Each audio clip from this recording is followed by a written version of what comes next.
Hello students, आप सबका बहुत बहुत स्वागत है एमबीए नर्सिंग क्लासेस में। देखिए, आज की वीडियो में हम बात करने वाले हैं जो हमारी एमसीक्यू सीरीज चल रही है उसको अपन आगे कंटिन्यू करेंगे। ठीक है, और ये एमसीक्यू सीरीज आपको हेल्पफुल रहेगी नर्सिंग से रिलेटेड। कोई भी एग्जाम आप दे रहे हैं, जैसे नॉट सेट हो गया अपना, इसके अलावा कोई भी जो एग्जाम आप नर्सिंग से रिलेटेड दे रहे हैं उसके लिए बहुत ज़्यादा हेल्पफुल ये जो एमसीक्यू सीरीज आपके लिए रहने वाली है।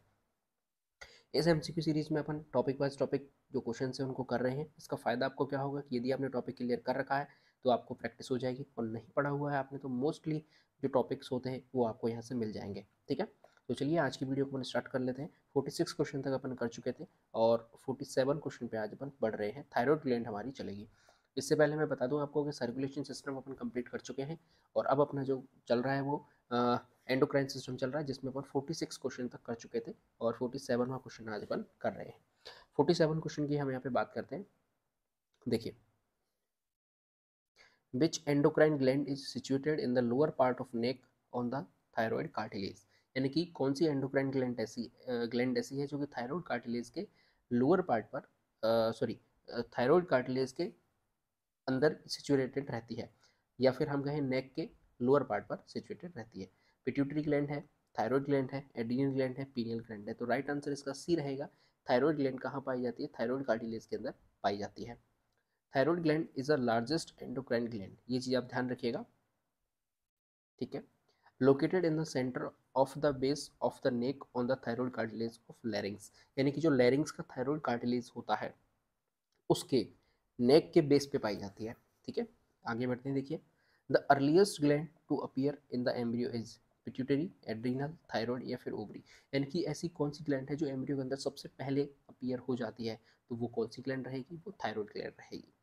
Thyroid gland is the first endocrine gland to develop on about 24th day of gestation. यानी गेस्टेशन के लगभग 24वें दिन ये हमें अपीयर हो जाती है, दिखने लग जाती है। ठीक है, आगे बढ़ते हैं। Adam's apple is more prominent in adult mail, male child, adult female या फिर फीमेल चाइल्ड। जो एडम्स एप्पल होता है वो किस में सबसे ज़्यादा हमें देखने को मिलता है? तो एडल्ट मेल के अंदर वो हमें दिखाई देता है।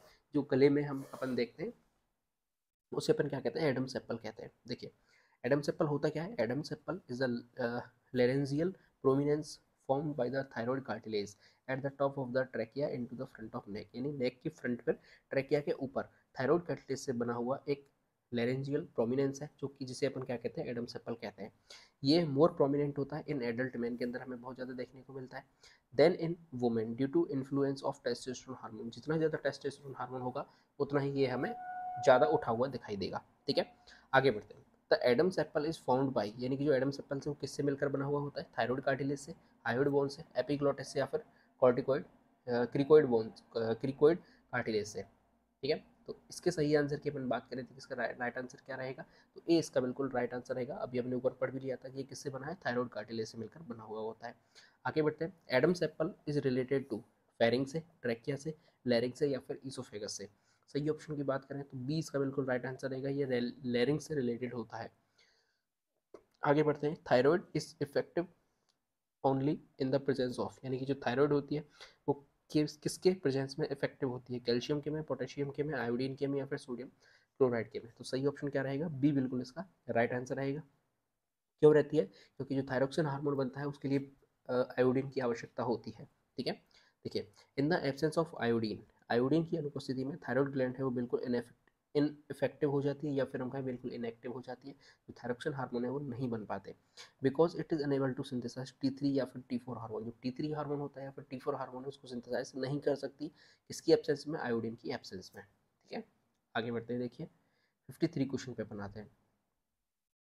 Development of goitre enlarged thyroid gland, एक डिजीज होती है कोइटर डिजीज, जिसे अपन कहते हैं एनलार्ज्ड थायराइड ग्लैंड। यानी थायराइड ग्लैंड सूज के मोटी हो जाती है, उसकी साइज बढ़ जाती है, उसे अपन कोइटर कहते हैं।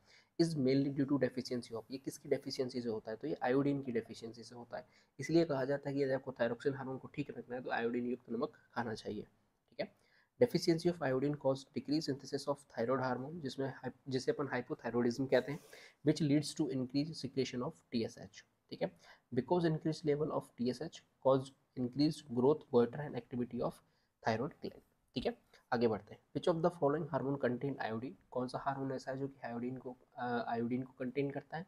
तो थायरोक्सिन है, इंसुलिन है, टेस्टोस्टेरोन है या फिर एड्रेनलिन है। तो ए इसका बिल्कुल राइट आंसर रहेगा, थायरोक्सिन हार्मोन है। जो कि आयोडीन को कंटेन करता है। Iodine is part of the hormone try iodothyronine, जिसे T3 कहते हैं, या फिर टेट्रा आयोडोथायरोनिन, जिसे T4 कहते हैं, या फिर थायरोक्सिन कहते हैं। ठीक है, आगे बढ़ते हैं। The thyroxine hormone is secreted bye pituitary, thyroid, adrenal, thymus. तो सी बिल्कुल इसका राइट आंसर रहेगा, सिंपल सा ये क्वेश्चन है। आगे बढ़ते हैं। Which hormone is also called thyroxine, कौन सा हार्मोन है इसको अपन थायरोक्सिन कहते हैं? T1, T2, T3, T4। तो T4 इसका बिल्कुल राइट आंसर रहेगा, जिसे अपन थायरोक्सिन भी कहते हैं या फिर टेट्रा आयोडोथायरोनिन भी कहते हैं। ठीक है, आगे बढ़ते हैं। देखिए, which of the following gland secrete hormone to maintain normal metabolic rate of body, यानी कि इनमें से कौन सा ऐसा कौन सी ऐसी ग्लैंड है जो कि एक हार्मोन सीक्रेट करती है और वो हार्मोन नॉर्मल जो हमारी मेटाबॉलिक रेट चलती है बॉडी की उसको मेंटेन करने का काम करती है? तो थायराइड ग्लैंड है, एड्रिनल ग्लैंड है, पेनक्रियाज है, या फिर टेस्टिस है। तो इसका राइट आंसर क्या रहेगा? ए इसका बिल्कुल राइट आंसर रहेगा। आगे बढ़ते हैं। देखिए, thyroid hormone are responsible to increase production of cellular protein, यानी कि जो थायराइड हार्मोन होता है वो सेल्यूलर प्रोटीन्स के जो प्रोडक्शन है उसको इंक्रीज करने के लिए रेस्पॉन्सिबल रहता है, जो कि जो सेल्यूलर प्रोटीन्स होती हैं वो क्या करती हैं? ग्रोथ को कॉज करती हैं या फिर डेवलपमेंट को बढ़ाती हैं। बेसल मेटाबॉलिक रेट, जिसे अपन BMR कहते हैं, peristalsis and the activity of the sympathetic nervous system. और इसके अलावा क्या करता है? जो सेलुलर प्रोटीन्स होती हैं, या फिर हम बात करें कि जो पेरिस्टाल्सिस होता है, या फिर हम कहें सिंपैथेटिक नर्वस सिस्टम की जो एक्टिविटीज होती है उनको इंक्रीज करने का काम कौन करता है? ये थायराइड हार्मोन करता है। आगे बढ़ते हैं। The hormone that cause hypocalcemia, thyroxine, parathormone, calcitonin, या फिर ऑक्सीटोसिन। ऐसा कौन सा हार्मोन है जो कि हाइपोकैल्शीमिया को कॉज करता है? हाइपोकैल्शीमिया का मतलब क्या है? कैल्शियम की कमी हमारी बॉडी के अंदर हो जाती है। तो इसका नाम कौन सा सही आंसर क्या रहेगा? कैल्शिटोनिन इसका राइट आंसर रहेगा। Calcitonin is a hormone produce by thyroid gland, thyroid gland के द्वारा ये कैल्शिटोनिन नाम का हार्मोन भी प्रोड्यूस किया जाता है। It cause decrease level of calcium into blood, जिसे अपन हाइपोकैल्शीमिया कहते हैं। यानी कि ये क्या करता है? ये जो कैल्शियम के लेवल है उसको क्या कर देता है? डिक्रीज कर देता है, कम कर देता है ब्लड में, by depositing the calcium from blood to bone. यानी कि कैसे कम करता है? कि ये बोन से निकाल के सॉरी ब्लड से निकाल के बोन के ऊपर जमा करना स्टार्ट कर देता है कैल्शियम को। So it is also important to maintaining a dense strong and bone matrix. तो ये तो हमें बहुत अच्छी चीज करके दे रहा है। कैल्शिटोनिन जो हार्मोन है वो हमें क्या करके दे रहा है? बहुत अच्छा काम करके दे रहा है। कैसे? कि ब्लड से कैल्शियम को निकालेगा और बोन के ऊपर जाके जमा कर देगा, डिपोजिट कर देगा, जिससे हमारी जो बोन है वो डेंस हो जाएगी, स्ट्रॉन्ग हो जाएगी, अच्छी हो जाएगी। ठीक है, the bone remodelling hormone is, यानी कि बोन को रीमॉडलिंग करने वाला हार्मोन कौन सा है? तो पैराथॉर्मोन है, थायरोक्सिन है, विटामिन डी है, या फिर कैल्शिटोनिन है। तो अभी हमने ऊपर देखा है कौन सा हार्मोन है जो कि रिमॉडलिंग कर रहा है? डी, कैल्शिटोनिन हार्मोन इसे रिमॉडलिंग कर रहा है। बोन रिमॉडलिंग का मतलब क्या होता है वो हम यहाँ पे देख लेते हैं एक बार। Is a process in which bone is resorbed, ठीक है, and new bone form at the same site. This process keep the calcium content of the bone stable, calcitonin is serve as a remodeling hormone. ठीक है, तो यहाँ पे हमारी जो thyroid ग्रंथि है वो कंप्लीट हो गई, थायराइड ग्लैंड हमारी कंप्लीट हो गई। अगली हमारी जो ग्लैंड आने वाली है वो कौन सी है? पैराथायराइड ग्लैंड आने वाली है। और पैराथायराइड ग्लैंड की क्वेश्चन सब अपन करेंगे। देखिए, द कॉज ऑफ हाइपोपैराथायरोडिज्म इंक्लूड, यानी कि जो हाइपोपैराथायरोडिज्म होता है उसके कॉज कौन कौन से हैं? ये इसका क्वेश्चन है अपना। देखिए, damage of glands during thyroidectomy, congenital anomaly of the gland, fractured base of skull, development of antibodies to parathyroid cells। तो कौन कौन से ऐसे कॉजेज हैं जो कि हाइपोथायरॉयडिज्म को कॉज करते हैं? तो इसका जो राइट आंसर है वो सी रहेगा, यानी कि ए बी और डी, ये बिल्कुल इसके राइट आंसर है। आगे बढ़ते हैं। Direct action of parathyroid hormone PTH include everything except increase reabsorption of calcium from bone, increase absorption of calcium from intestine, increase reabsorption of calcium from kidney, increase production of 1,2,5 dihydroxy sorry dihydroxy vitamin D. ठीक है, इसके सही option की बात करें तो B इसका बिल्कुल राइट आंसर रहेगा। ये कैल्शियम से सॉरी इंटेस्टाइन से कभी भी कैल्शियम को एब्सॉर्ब नहीं कर सकता जो PTH हार्मोन है। Direct action of parathyroid hormone, यानी कि जो पैराथायरॉयड हार्मोन है इसके डायरेक्ट एक्शन कौन कौन से हैं? तो ये बोन से कैल्शियम को रीअब्जॉर्ब कर सकता है। Decrease excretion of calcium from kidney, यानी कि जो किडनी से जो एक्सक्रीशन होता है कैल्शियम का उसको रोक सकता है, कम कर सकता है।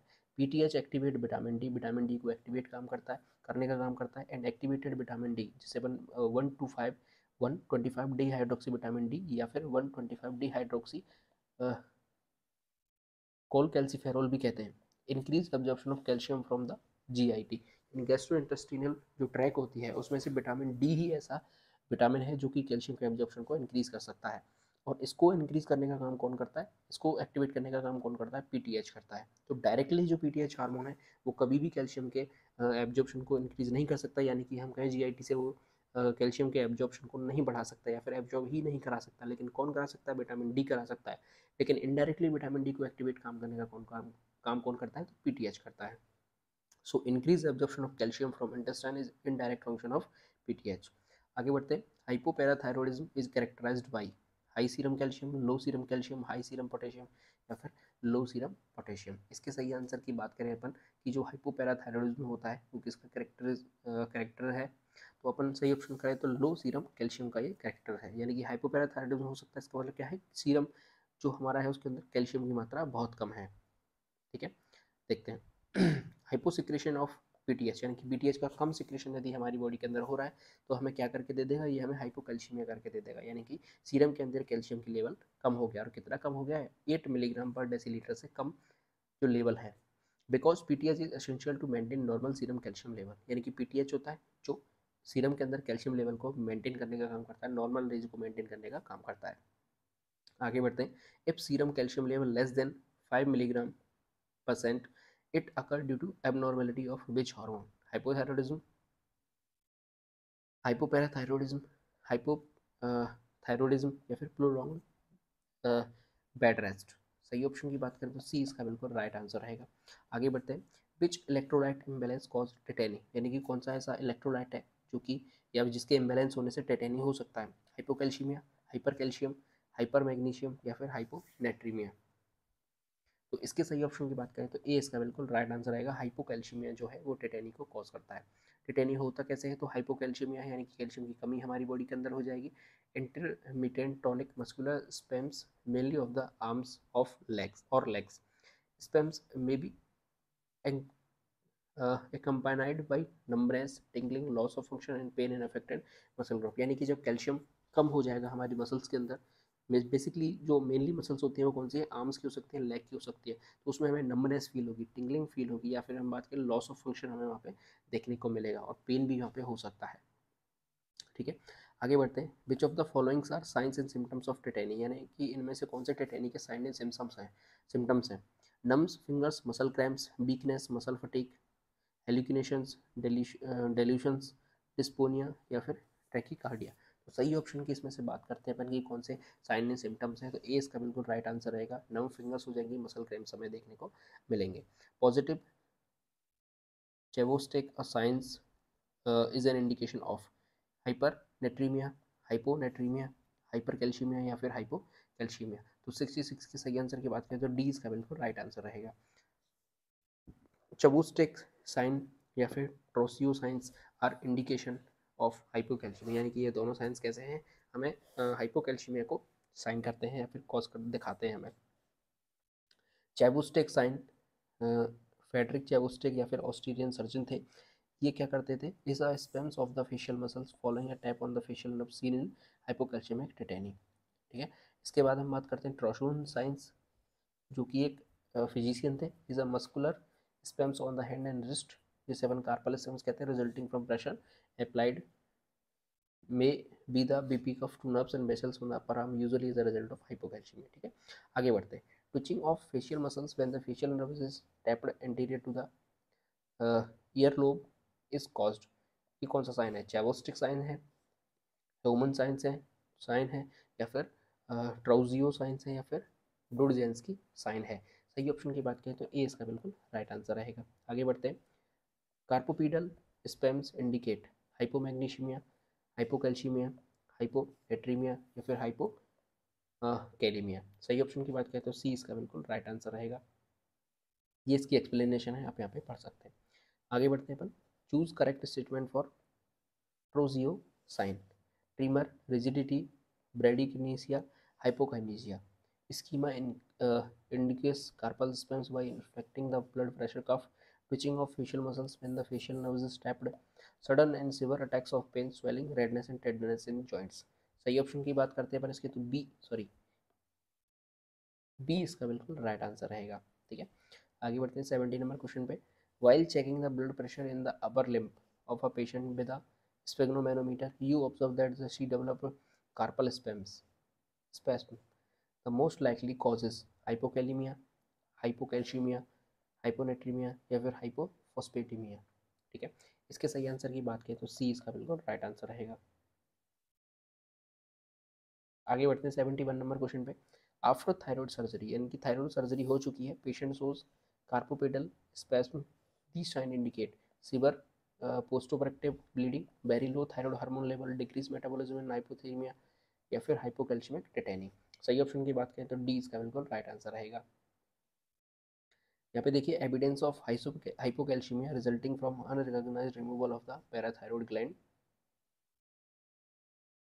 During thyroid surgery. ठीक है, आगे बढ़ते हैं 72 नंबर क्वेश्चन पे। The client has undergoes a thyroidectomy, यानी कि थायराइड की सर्जरी उसकी हुई है।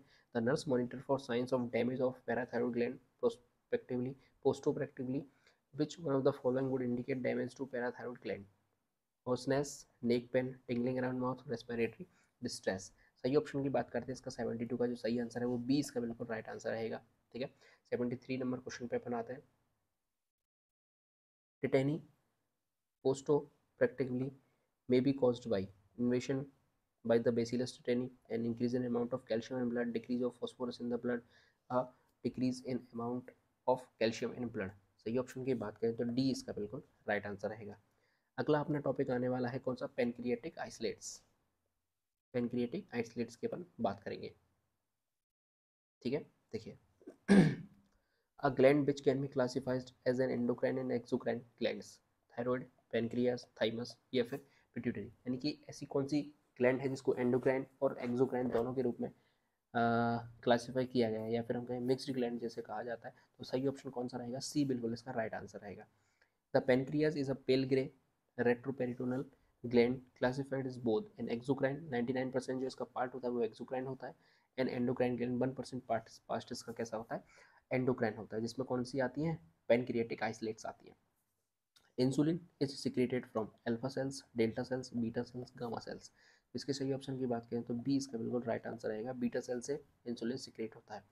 Endocrine functions of pancreas 1% is perform by the islets of Langerhans और पेनक्रियाटिक आइसलेट्स, यानी कि जो पेन एंडोक्राइन फंक्शन होता है पेनक्रियाज का, जैसे अपन 1% पार्ट कह रहे हैं, वो किसके द्वारा परफॉर्म किया जाता है, लैंगरहैंस की द्वीपिका, जिसे अपन आइसलेट्स ऑफ लैंगरहैंस कहते हैं या फिर पेनक्रियाटिक आइसलेट्स कहते हैं, उनके द्वारा परफॉर्म किया जाता है। पेनक्रियाटिक जो आइसलेट्स होती हैं उनमें बेसिकली 3 प्रकार की सेल्स होती हैं, अल्फा या फिर ए सेल्स कहते हैं, बीटा या फिर बी सेल्स कहते हैं, डेल्टा या फिर डी सेल्स कहते हैं। 15% अल्फा सेल्स होती है, 80% बीटा सेल्स होती है, 5% डेल्टा सेल्स होती है। अल्फा सेल से ग्लूकागोन सिक्रेट किया जाता है, बीटा सेल से इंसुलिन और डेल्टा सेल से सोमेटोस्टेटिन स्राव या फिर हम सिक्रेट किया जाता है। Hormone secreted by islets of Langerhans of pancreas is, कौन सा हार्मोन है इसके बारे में हमें बताना है, प्रोजेस्टेरोन है, टेस्टोस्टेरोन है, हीमोग्लोबिन है या फिर इंसुलिन है, तो सी इसका बिल्कुल राइट आंसर रहेगा। The hormone glucagon is secreted by beta cells of pancreas, parathyroid gland, pineal gland या फिर अल्फा सेल्स ऑफ पेनक्रियाज। तो अभी हमने देखा था कि जो ग्लूकागोन है वो किससे सिक्रेट होता है, अल्फा सेल से सिक्रेट होता है। 78 नंबर क्वेश्चन पे आते हैं। Islets of Langerhans are present in liver, stomach, spleen, pancreas, तो डी इसका बिल्कुल राइट आंसर रहेगा। 79 क्वेश्चन पे आते हैं। Which hormone does not control blood glucose level in the body, यानी कि कौन सा ऐसा हार्मोन है जो कि ब्लड ग्लूकोज लेवल को कंट्रोल नहीं करता हमारी बॉडी का, तो इंसुलिन, कॉर्टिसोल, ग्लूकागोन या फिर बेसिप्रेसिन, बेसोप्रेसिन। ठीक है, सही ऑप्शन की बात करें तो डी इसका बिल्कुल राइट आंसर रहेगा।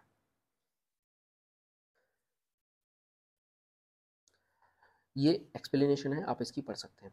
In following which is not a function of insulin, यानी कि इनमें से कौन सा ऐसा है जो कि इंसुलिन का फंक्शन नहीं है, डिक्रीजिंग ग्लाइकोजिनोलाइसिस, लाइपोजेनेसिस, और हम बात करें ग्लूकोनियोजेनेसिस या फिर ग्लाइकोजीनेसिस। ठीक है, तो इसके सही आंसर की अपन बात करते हैं तो सी इसका बिल्कुल राइट आंसर रहेगा। देखिए, इंसुलिन क्या करता है, ब्लड ग्लूकोज लेवल को डिक्रीज करने का काम करता है। ठीक है, और कौन सी मैकेनिज्म वो यूज़ करता है, ग्लूकोजिनेसिस को करता है, लिपोजिनेसिस को करता है। इसके बाद बात करें तो वो ग्लूकोनियोजिनेसिस को डिक्रीज करने का काम करता है और ग्लूकोजिनोलाइसिस को भी डिक्रीज करने का काम करता है, and increase utilization of glucose by body cells, यानी कि ज़्यादा से ज़्यादा जो ग्लूकोज है उसका यूज़ किया जा सके बॉडी सेल्स के द्वारा, अगर यूज़ नहीं हो रहा है तो उसको लिपोजिनेसिस के द्वारा लिपिड फॉर्म में कन्वर्ट करके फैट में कन्वर्ट कर सके। ये इंसुलिन काम करता है ब्लड ग्लूकोज लेवल को मेंटेन करने के लिए या फिर डिक्रीज करने के लिए। 80वें नंबर क्वेश्चन पे आते हैं, insulin is not administered through oral route because it cause GIT bleeding, it cause nausea and vomiting, it is destroy by GIT, none of this. यानी कि इंसुलिन को कभी भी मुंह से नहीं लिया जा सकता या फिर ओरल रूट से नहीं लिया जा सकता। तो इसका रीज़न क्या है, ये रीज़न हमसे पूछ रहा है। तो इसका जो रीज़न है वो हम यहाँ पे बताएंगे। इन चारों में से कौन सा रीज़न इसका रहेगा? इसका रीज़न हमेशा ये जो जीआईटी है वो इंसुलिन को डिस्ट्रॉय कर देता है। क्यों? क्योंकि हमारे स्टमक के अंदर एचसीएल पाया जाता है जहाँ से ये डिस्ट्रॉय हो सकता है hormone. Insulin is a protein hormone, so it can be destroyed by GIT if given by oral route by action of protein digesting enzymes such as pepsinogen. Pepsinogen जो हार्मोन है वो इसको डिस्ट्रॉय करने का काम कर सकता है। ठीक है, ये हमने ग्लैंड बात कर ली। आगे अपन बढ़ते हैं एड्रीनल ग्लैंड के ऊपर। एड्रीनल ग्लैंड की अब हम बात करेंगे। तो देखिए, synthesis of glucose from non carbohydrate source is referred as, इनकी नॉन कार्बोहाइड्रेट सोर्स से ग्लूकोज का सिंथेसिस होना क्या कहलाता है? ग्लाइकोलाइसिस नहीं, ग्लाइकोजिनोलाइसिस नहीं, ग्लूकोनियोजेनेसिस या फिर ग्लूकोजिनेसिस। तो 20 का बिल्कुल राइट आंसर रहेगा। The formation of glucose from excess amino acids fat और other non carbohydrates called gluconeogenesis. ठीक है, और glucocorticoids and mineral corticoids are secreted by, यानी कि जो ग्लूकोकॉर्टिकॉइड्स होते हैं या फिर मिनरल कॉर्टिकॉइड्स होते हैं किसके द्वारा सिक्रेट किए जाते हैं? गोनाड्स के द्वारा, पेनक्रियास के द्वारा, एड्रिनल ग्लैंड के द्वारा या फिर एंटीरियर पिट्यूटरी के द्वारा। तो 20 का बिल्कुल राइट आंसर रहेगा। ठीक है, देखिए, the outer layer of adrenal gland called adrenal cortex, it has 3 concentric layers, यानी कि जो एड्रिनल ग्लैंड होती है उसका जो एड्रिनल कॉर्टेक्स वाला पोर्शन होता है उसके अंदर 3 लेयर्स हमें देखने को मिलती है। पहली होती है जोना ग्लोमेरुलेसा, दूसरी होती है जोना फेसिकुलेटा और तीसरी होती है जोना रेटिकुलरिस। ठीक है, अब जो जोना ग्लोमेरुलेसा है ये क्या सिक्रेट करती है? ये मिनरलोकॉर्टिकॉइड्स को सिक्रेट करती है। मेनली कौन सा होता है इसमें? एल्डोस्टेरोन होता है। फेसिकुलेटा किसको सिक्रेट करती है? ये ग्लूकोकॉर्टिकॉइड्स को सिक्रेट करती है जिसमें मेनली कौन सा होता है? कॉर्टिसोल होता है। और जो जोनो रेटिकुलेटा है जो एंड्रोजन्स और एस्ट्रोजन दोनों को सिक्रेट करने का काम करती है। ठीक है, आगे बढ़ते हैं। Which of the following layers of adrenal gland secrete glucocorticoids? अभी इसने पूछ लिया हमसे कि ग्लूकोकॉर्टिकॉइड्स को कौन सी लेयर सिक्रेट करती है। तो ऊपर हम पढ़ के आए हैं कौन सी सिक्रेट करती है, जो ना फेसिकुलेटा ये सिक्रेट करने का काम करती है। The most important hormone secreted by the pineal gland, यानी कि पीनियल ग्लैंड के द्वारा कौन सा सबसे इंपॉर्टेंट हार्मोन सिक्रेट किया जाता है? पैरा हार्मोन, मेलेटोनिन, थायरोक्सिन या फिर एंडोजेंस। तो सही ऑप्शन की बात करें तो 20 का बिल्कुल राइट आंसर रहेगा। अब अगला अपना टॉपिक आने वाला है कौन सा? हाइपो या फिर हाइपर थायरोडिज्म। ये हमने यहाँ पर ग्लैंड कंप्लीट कर ली। अब अपन थोड़ी सी डिजीज की तरफ बढ़ रहे हैं। हाइपो या फिर अपन बात कर रहे हैं किसकी? हाइपर थायरोडिज्म की। In case of hyper thyroidism which of the following is increase, यानी कि हाइपर थायरोडिज्म यानी कि कौन सा इनमें से जो इंक्रीज हो जाएगा? क्या T3, T4, TSH या फिर ऑल ऑफ द एबव? तीनों ही हार्मोन इंक्रीज हो जाएंगे तो अपन इसे हाइपोथायराइडिज्म कहेंगे। तो देखिए ये कंट्रोवर्शियल क्वेश्चन है। क्यों? वो अभी इसकी जब अपन एक्सप्लेनेशन देखेंगे वो हमें पता चल जाएगा। देखिए, इन हाइपरथायरॉयडिज्म के अंदर क्या होता है? लेवल ऑफ थायराइड हार्मोन जिसमें T3 आता है, T4 आता है इंक्रीज, यानी कि दोनों लेवल इंक्रीज हो जाते हैं। And by compensatory mechanism TSH level is decrease, so option question are looking wrong. और TSH का लेवल क्या होता है? डिक्रीज हो जाता है। अब इसने हमसे ये नहीं पूछा कि कौन सा हार्मोन इंक्रीज होगा, तो दोनों हार्मोन इंक्रीज हो सकते हैं, लेकिन डिक्रीज का पूछता तो अपन TSH का राइट आंसर लगा सकते थे। तो T3 T4 इंक्रीज होते हैं लेकिन TSH डिक्रीज होता है, तो बिल्कुल ये करेक्ट क्वेश्चन नहीं है। आगे बढ़ते हैं, देखिए 87 पर। Main clinical feature of hyperthyroidism, diaphoresis, menorrhagia, dry brittle hair या फिर कोल्ड सेंसिटिविटी। ठीक है, इसके सही ऑप्शन की बात करें तो ये इसका बिल्कुल राइट आंसर रहेगा।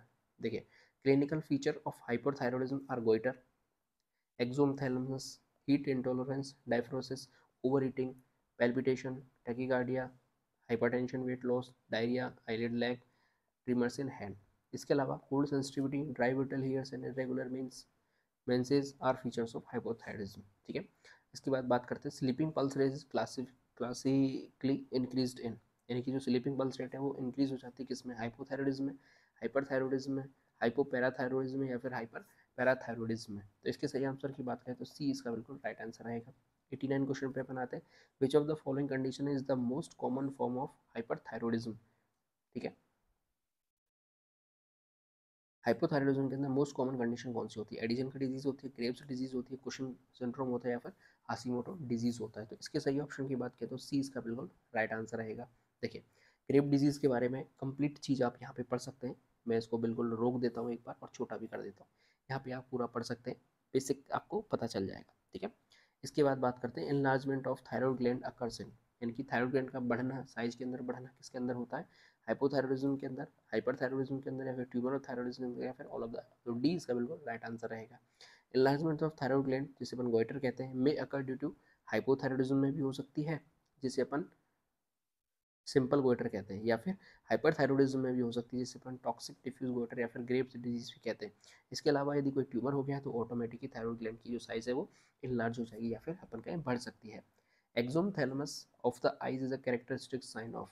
एक्सोमथैलेमस जो कैरेक्टरिस्टिक्स है वो किसका साइन है, इसका मतलब क्या होता है वो चीज़ समझिए कि आंखें जो है, जो हमारी आंखों की बॉल्स हैं, आई बॉल्स हैं थोड़ी सी बॉडी से, या फिर हम कहें जो आई का पाउच है उसे बाहर दिखने लग जाती है, साइज में बड़ी दिखने लग जाती है। मिक्सिडीमा का, ग्रेव्स डिजीज का, क्रेडिज्म का, या फिर कुशिंग डिजीज का। सही ऑप्शन की बात करें तो सी इसका बिल्कुल राइट आंसर रहेगा। एक्सोमथैलेमस का मतलब क्या होता है वो देखिए, abnormal interior prostitution of the protrusion of the eye ball, यानी कि आई बॉल का बॉडी से बाहर निकलना। And goitre are the characteristic feature of thyrotoxicosis और hyperthyroidism due to Graves disease. ठीक है, इसके बाद बात करते हैं 92 नंबर क्वेश्चन पे। अ 38 years old women returns from a सब total thyroidectomy for the treatment of hyperthyroidism. Upon assessment, the immediate priority that the nurse would include in assess for pain, assess for neurological status, assess fluid volume status, या फिर assess for respiratory disease। D option का इसका बिल्कुल right रहेगा। ये आप इसकी explanation है वो आराम से आप पढ़ सकते हैं। आगे बढ़िए। The client has recently return from having thyroidectomy, the nurse should keep which of the following at bed side, यानी कि बेड साइड पर नर्स उसे क्या सलाह देगी। तो ट्रैकोस्टमी सेट, पैडेड टंग ब्लीड, या फिर एंडोट्रेकल ट्यूब, या फिर एयरवे। तो इसके सही ऑप्शन की बात करें तो ए इसका बिल्कुल राइट आंसर रहेगा। आगे बढ़ते हैं। Most common complications of radio iodine therapy for thyrotoxicosis. Thyrotoxicosis के लिए जब अपन रेडियो आयोडीन थेरेपी देते हैं तो इसमें मोस्ट कॉमन कॉम्प्लिकेशंस क्या हो सकती हैं, कि हाइपोथायरॉयडिज्म हो सकता है, हाइपोपैराथायरॉयडिज्म हो सकता है, लेट डेवलपमेंटल ऑफ मेलिग्नेंसी हो सकता है, या फिर रिकरेंस हो सकता है। तो इसके सही ऑप्शन की बात करें तो ए इसका बिल्कुल राइट आंसर रहेगा। ये इसकी एक्सप्लेनेशन है, आप आसाम से पढ़ सकते हैं। Which sign and symptoms would make the nurse suspect that the client is experiencing thyroid storm. Thyroid storm को कोई क्लाइंट एक्सपीरियंस कर रहा है तो जो कौन कौन से साइन एंड सिम्टम्स होंगे जिससे नर्स उसे सस्पेक्शन में रखेगी, या फिर अपन बात करें उसको सस्पेक्ट करेगी। ठीक है, इसके सही ऑप्शन की बात करें तो बी इसका बिल्कुल राइट आंसर रहेगा। इसकी एक्सप्लेनेशन है, आप पढ़ सकते हैं। आगे बढ़ते हैं। What is the priority nursing care to a client with severe hyperthyroidism. ठीक है, assess for recent emotional trauma, provide calm non stimulating environment, provide diversional activity, encourage range of motion exercise। इसके सही ऑप्शन की बात करें तो B इसका बिल्कुल राइट आंसर रहेगा। आप इसकी एक्सप्लेनेशन है पढ़ सकते हैं। Hypothyroidism is caused by secretion of quantity of which hormone, यानी कि हाइपोथायरॉयडिज्म है वो किसके सिक्रेशन से बढ़ता है। Decrease thyroxine hormone, increase thyroxine hormone, increase growth hormone, decrease insulin hormone. तो इसके सही ऑप्शन की बात करें तो हमें पता चल रहा है कौन सा इसका सही ऑप्शन रहेगा, ये बिल्कुल इसका राइट आंसर रहेगा। इनएडिकेट और decrease level of both thyroid hormone T4 या फिर T3 in the body called hypothyroidism, यानी कि T3 हो चाहे T4 हो, दोनों के घटने से ये कौन सा रोग हो सकता है, हाइपोथायरॉयडिज्म हो सकता है। Level of which hormone into hypothyroidism increase, अब बढ़ना पूछ रहा है हमसे T3 T4 TSH या फिर ऑल ऑफ द अबव। तो अभी हमने ऐसा एक क्वेश्चन ऊपर भी देखा था। इसके सही ऑप्शन की बात करें तो सी इसका बिल्कुल राइट आंसर रहेगा, यानी कि T3 T4 का लेवल घटता है और TSH का लेवल इंक्रीज होता है हाइपोथायरॉयडिज्म में। ठीक है, यही चीज़ इस एक्सप्लेनेशन के अंदर लिखी हुई है। आगे देखिए। Biochemical test in sub clinical hypothyroidism shows raised TSH level, low TSH level, no change in TSH level, या फिर रेज्ड T3 लेवल। तो सही ऑप्शन की बात करें तो ए इसका बिल्कुल राइट आंसर रहेगा। 100 नंबर क्वेश्चन पे अपन आ जाते हैं। A 3 month old infant has been diagnosed with congenital hypothyroidism, what is the probable effect on the child's future if treatment not begun in early insufficiency। इसके सही ऑप्शन की अपन बात करते हैं तो बी इसका बिल्कुल राइट आंसर रहेगा। ठीक है, इस तरीके से अपन ने कौन से क्वेश्चन कंप्लीट कर लिए, आज अपन ने 100 क्वेश्चन तक कंप्लीट कर लिया। आगे के क्वेश्चन अपन नेक्स्ट वीडियो में कंप्लीट करेंगे। ठीक है, तब तक वीडियो अच्छी लग रही है तो लाइक जरूर कर दें, चैनल को सब्सक्राइब जरूर कर दें। इसके अलावा देश से प्यार करें, माता पिता से प्यार करें। जय हिंद।